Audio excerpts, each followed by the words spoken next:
let's get ready to kick this thing off. This is a synopsis of each team. We're going to look at the brain trust. The brain trust being your GM, your head coach, your coordinator, offense, defense, and special teams, and your starting quarterback. So that's who we have listed as the brain trust. And then we're going to look at notable losses, personnel-wise, and notable additions, personnel-wise. Let's get ready to kick it off with the number 32 team in terms of net points. Excuse me. So when we look at the Jaguars, let me say something here off the bat too. I guess I should probably mention this right now. As I was going over the list, and this is team number 32 up to team number 17, and I was looking at the general managers, I made a note that when we were talking about diversity in the ranks of coaching and upper level management, I found that there are now at this moment 8 general managers of color. Okay. 32. Out of 32. Well, not out of 32, out of half, the bottom half. I may find some more. So that's 8 out of 16. Yes, 8 out of 16. So I may find some more when we do the top half. Correct.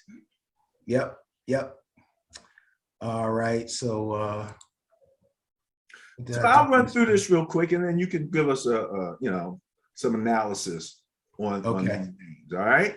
Okay. So again, especially for those people who are listening as a podcast, so I always have to keep that in mind. So some people are just hearing and they're not getting an opportunity to see.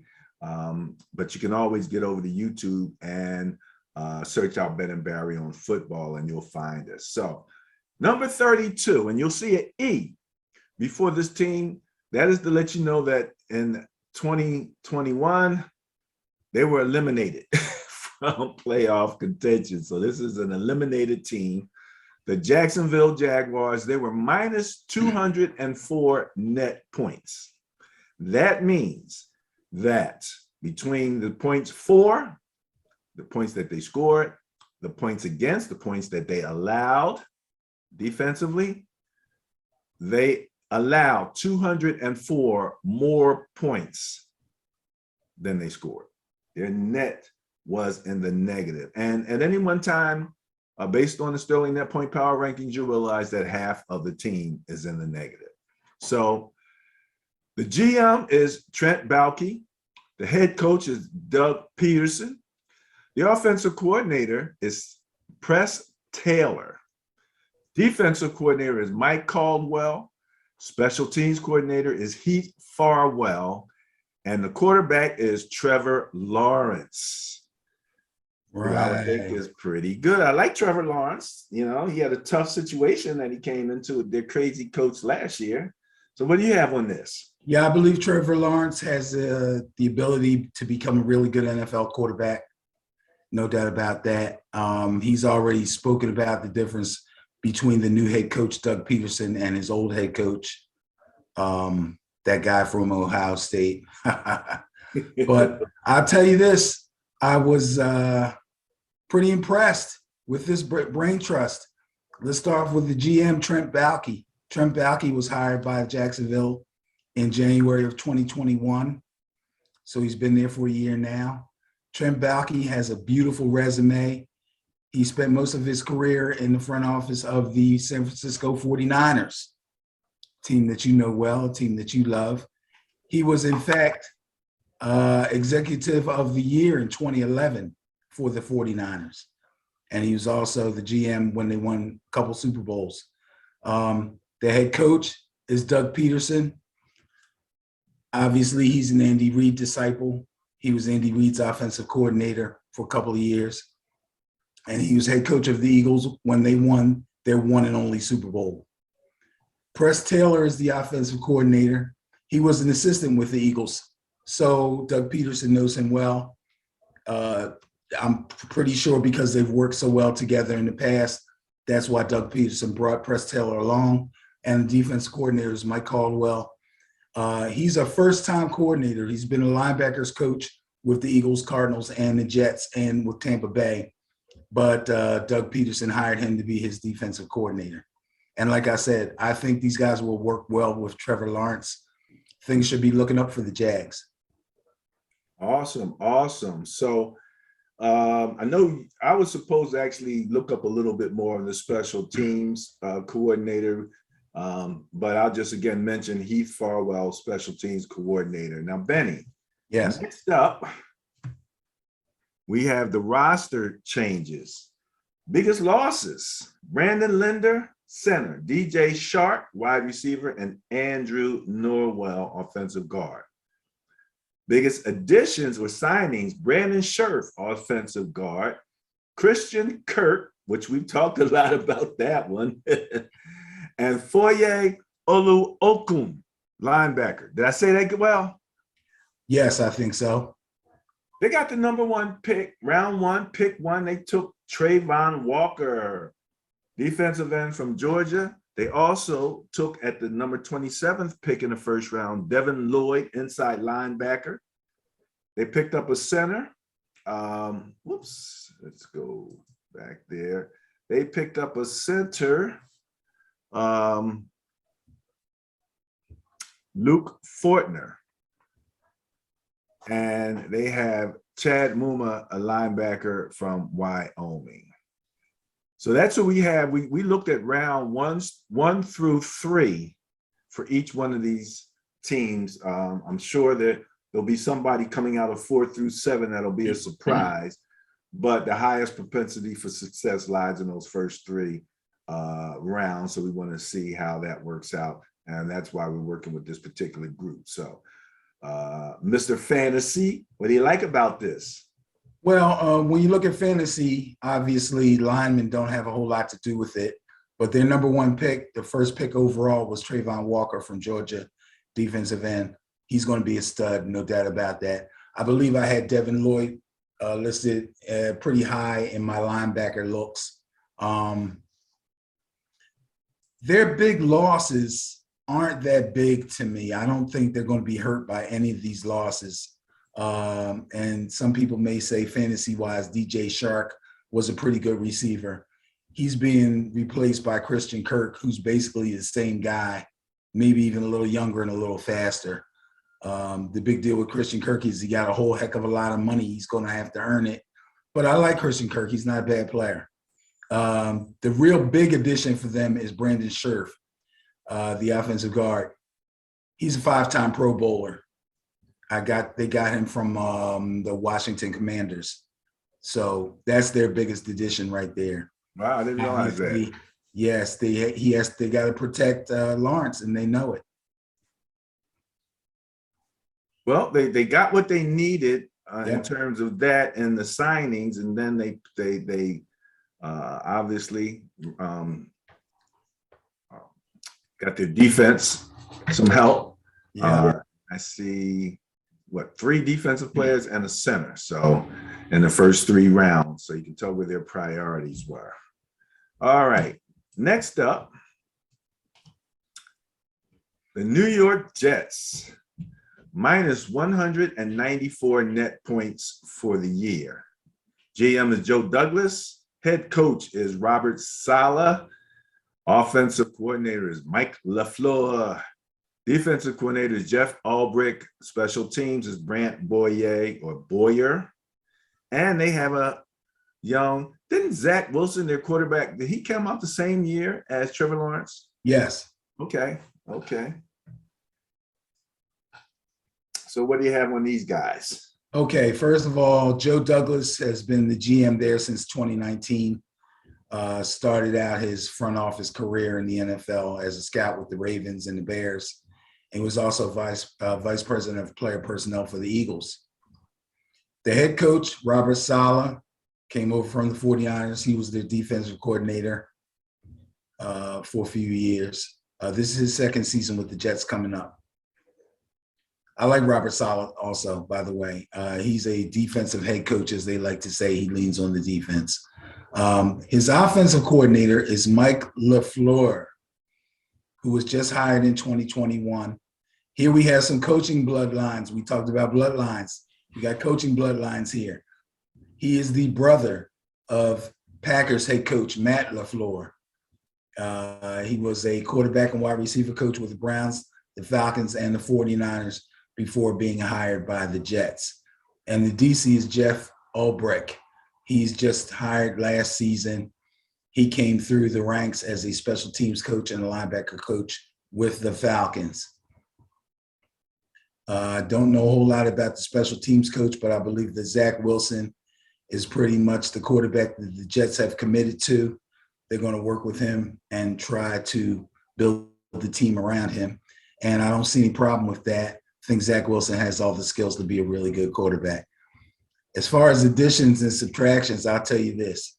Forget about the subtractions, okay? The Jets arguably had the best draft of 2022. They picked up some really good players that should be great for them right off the bat. Also, in free agency, they got CJ Uzama, who's a tight end from the Bengals, and Braxton Berrios. I think he came over from, I want to say he came over from the Raiders. He's a receiver.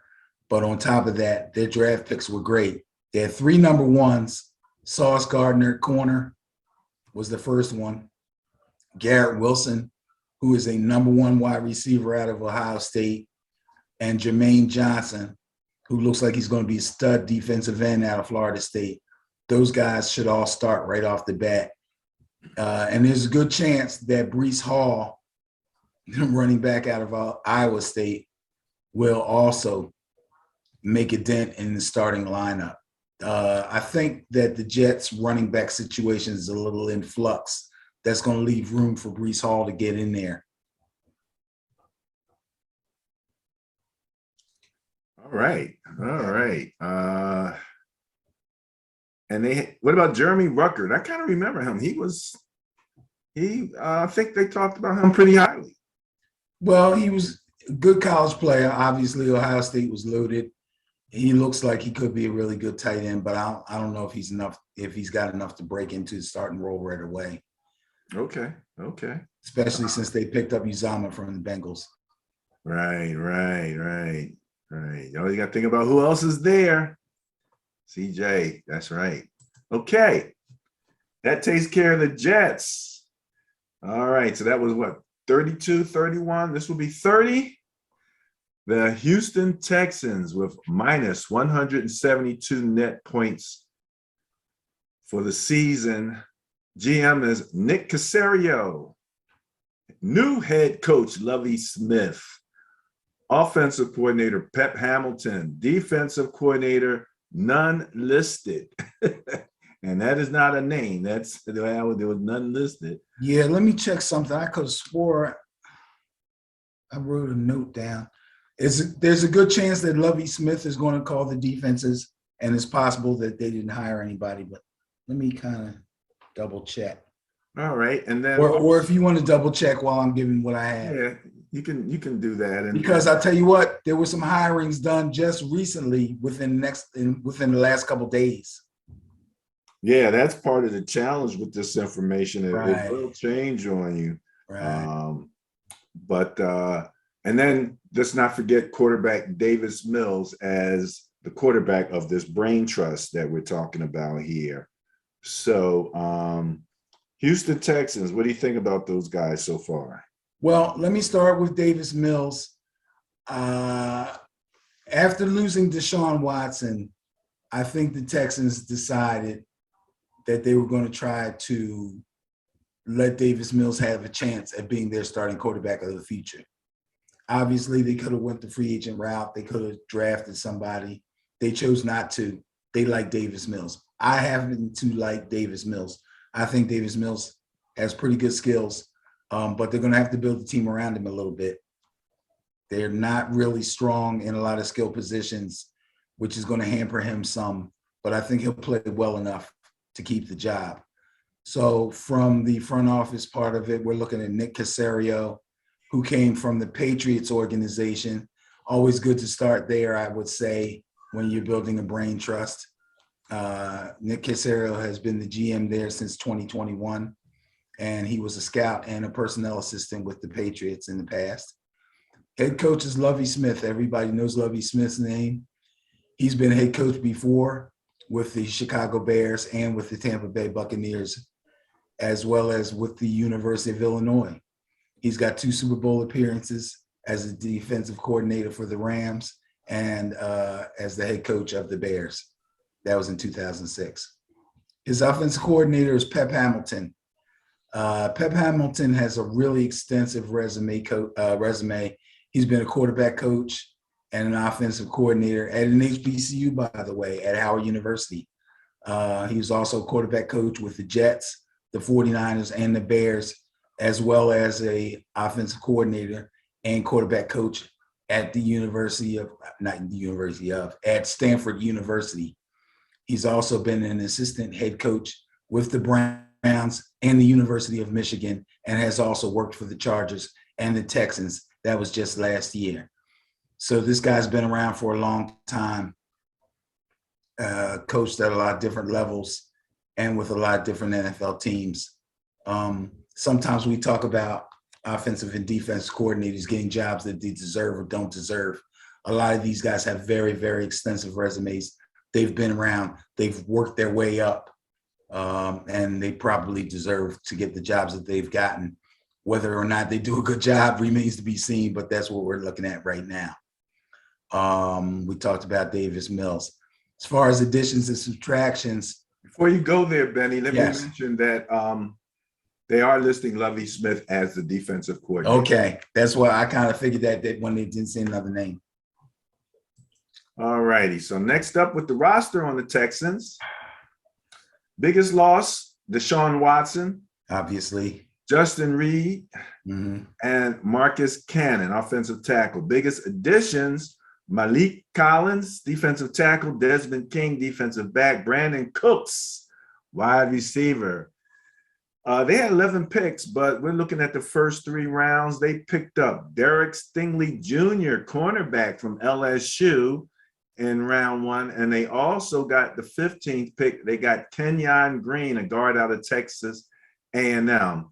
With a trade that came through Miami and Philadelphia to the Texans somehow. In round 2, pick 37, they got Jalen Petrie.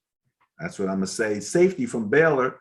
And at pick 44, they picked up John Mechie, the 3rd wide receiver out of Alabama. And in round 3, they picked up Christian Harris, a linebacker from Alabama. So they got 2 Alabamas, a Baylor, a Texas A&M, an LSU. Sounds pretty good to me. Yeah, these guys did really well in the draft, I believe. First round, they got 2 sure enough starters. Derek Stingley will obviously start on their defensive corner. Kenyon Green is a guard, somebody they need to protect, Davis Mills. Then they go to the second round and get 2 more picks. Jalen Petrie should start at safety right away. Really good player out of Baylor. Then the other second round pick was John Mechie, the 3rd, who's a wide receiver from Alabama. This guy played behind Jameson, not behind. He was like the number 2 receiver to Jameson Williams, who was the highly touted number 1 receiver out of Alabama. This guy was on the other side, John Mechie. He can really play. Okay. When you get down to the 3rd and 4th round picks, those guys can play too. Let's face it. Linebackers coming out of Alabama are going to be nice. Christian Harris should be a really good player. And Damian Pierce played for Florida. He's a running back. I've heard his name mentioned. I found a podcast that talks about fantasy, and they had a program about sleeper rookie fantasy picks of it's one of the most obscure things I've ever heard. But sometimes when you're going through a fantasy draft and all the good running backs or all the good receivers are gone, and you start looking at guys' names and trying to remember what school they went to and should you pick them up, Damian Pierce's name came up. I know I'm going to make a note on my list to take a look at him late in some fantasy drafts. Okay. All right. All right. Going out a little fantasy tidbit for the people there. Nothing like it. All right.